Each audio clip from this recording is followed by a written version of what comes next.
Assalamualaikum Bu Asih, gimana kabarnya hari ini? Waalaikumsalam Bu Nurul. Alhamdulillah baik ini. Nah, Bu Sehat. Asih, ya, Bu Asih mohon maaf ini. Akhir-akhir ini kalau saya perhatikan kok murung ya dan tidak semangat seperti biasanya. Kan Bu Asih itu selalu semangat. Sekarang kok menyendiri. Mungkin Bu Asih bisa berbagi dengan saya.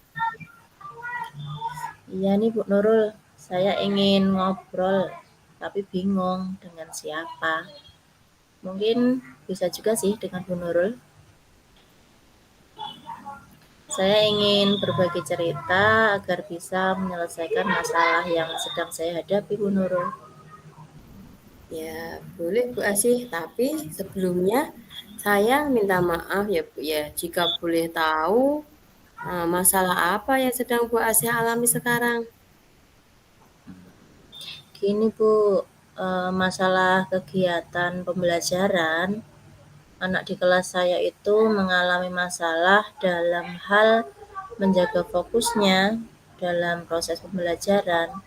Anak cenderung melakukan aktivitas di luar kegiatan belajar seperti main main pensil atau bermain apalah benda yang ada di sekitarnya seperti itu, Bu. Oh, jadi begitu masalah yang Bu Asih alami. Jadi saat kegiatan pembelajaran, anak cenderung tidak fokus pada pelajaran dan melakukan aktivitas lainnya, seperti mainkan pensil atau benda-benda yang ada di sekitarnya gitu ya Bu ya?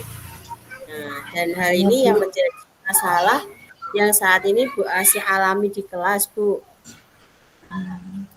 Iya, betul sekali, Bu. Saya ingin mencari solusi dari permasalahan yang saya hadapi itu. Ya, baiklah Bu Asih. Kemudian, apakah ada tujuan yang ingin Bu Asih capai setelah melakukan koreksi dari saya? Tentu saja ada, Bu Nurul. Saya ingin agar dalam kegiatan pembelajaran saya, itu anak-anak dapat konsentrasi dengan materi yang saya sampaikan. Ya, wah, baik ya Bu Asih. Kemudian untuk mencari solusi atas permasalahan yang Ibu alami, dapatkah Bu Asih bercerita kepada saya tentang kondisi kelas yang Bu Asih ampuh? Hmm, saya mengampu kelas 7 SMP, Bu. Di dalam kelas saya itu terdapat 32 siswa yang terdiri dari 12 cowok dan 20 cewek. Oh, gitu ya Bu ya. Berarti untuk siswa perempuannya itu lebih banyak ya Bu, daripada yang laki-laki. Iya, betul, Bu. Oh ya Bu, untuk kegiatan pembelajaran sendiri, apa model pembelajaran yang sering Bu Asih terapkan di dalam kelas? Eee, untuk pembelajaran yang saat ini sering saya lakukan sih sebenarnya adalah model konvensional dengan metode ceramah dan sesekali dengan diskusi kelompok gitu, Bu. Gitu ya Bu ya. Terus menurut Bu Asih, kapan anak-anak tersebut kehilangan konsentrasi saat belajar? Eee, anak-anak itu cenderung kehilangan konsentrasi saat saya sedang menyampaikan materi di depan kelas. Selain itu, saat kegiatan diskusi juga banyak anak yang tidak fokus menjalankan apa yang menjadi tugas mereka. Jika boleh saya mengulang yang disampaikan Bu Asih tadi, kalau anak-anak itu tidak fokus belajar saat Bu Asih menyampaikan materi di depan kelas atau saat diskusi kelompok begitu ya Bu ya? Iya, betul, Bu. Bu Asih, kalau saya diperkenankan, saya ingin bertanya, pada saat apa Bu Asih itu dapat fokus mengikuti suatu kegiatan pembelajaran? Kalau saya ya, Bu, ya. Kalau saya itu fokus ketika mengikuti kegiatan pembelajaran ya pada saat saya merasa nyaman, senang, dan antusias serta tertarik pada suatu materi. Nah, betul sekali tuh, Bu. Saat kita tertarik pada suatu materi, tentu kita akan fokus dan konsentrasi terhadap hal itu. Kemudian, apa yang membuat Bu Asih itu menjadi yang awalnya tidak tertarik, kok menjadi tertarik dengan suatu materi itu, Bu? Terkadang dari cara penyampaian materi dari guru, terus mungkin cara pengemasannya yang menarik sehingga mungkin saya yang awalnya tidak suka jadi suka sama materinya. Hmm, ya Bu Asih, kalau boleh tahu, dikemas secara menarik itu seperti apa ya Bu ya? Ya, dalam kegiatan tuh disisipkan seperti kegiatan ice breaking atau mungkin permainan-permainan gitu, Bu. Ya. Wah, pasti itu seru ya Bu ya. Kegiatannya disertai dengan permainan dan ice breaking. Nah, Bu Asih, apakah ada yang dapat Bu Asih lakukan untuk membuat anak-anak itu menjadi fokus dan konsentrasi terhadap materi yang Bu Asih sampaikan? Mungkin saya dapat menerapkan beberapa permainan di dalam kegiatan pembelajaran saya, sehingga nantinya siswa menjadi lebih tertarik dengan materi yang saya sampaikan. Selain itu, sepertinya saya akan menciptakan lingkungan belajar yang nyaman dan menyenangkan. Hmm. Lingkungan belajar yang nyaman itu seperti apa, Bu?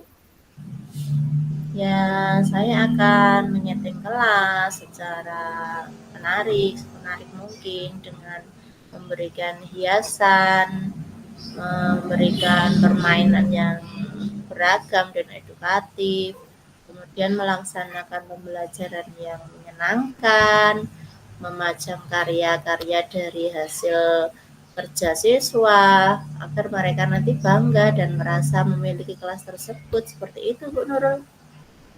Ya, baik Bu Asih.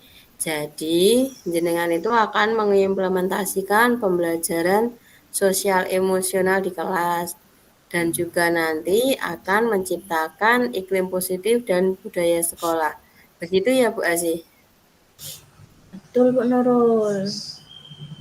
Kemudian untuk mendapatkan beragam permainan dan ice breaking untuk kegiatan pembelajaran, strategi apa yang akan Bu Asih tempuh? Saya akan mencari beragam permainan dari berbagai sumber, misalnya dari pelatihan yang sudah saya lakukan, terus dari melihat YouTube ataupun dari sumber internet yang lain. Wah, benar-benar super ini Bu Asih.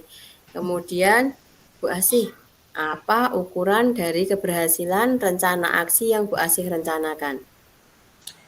Ukuran keberhasilannya ya siswa menjadi fokus dan konsentrasi serta tidak melakukan aktivitas di luar kegiatan belajar mereka. Dalam melakukan suatu rencana aksi, tentu akan ada hambatan Bu Asih. Bagaimana Bu Asih nanti mengatasi hambatan tersebut? Jika saya mengalami hambatan atau kendala, saya akan bertanya kepada rekan sejawat atau mungkin orang yang lebih ahli di dalam ini ya, di dalam berapa dalam pembelajaran yang mungkin akan saya lakukan nanti.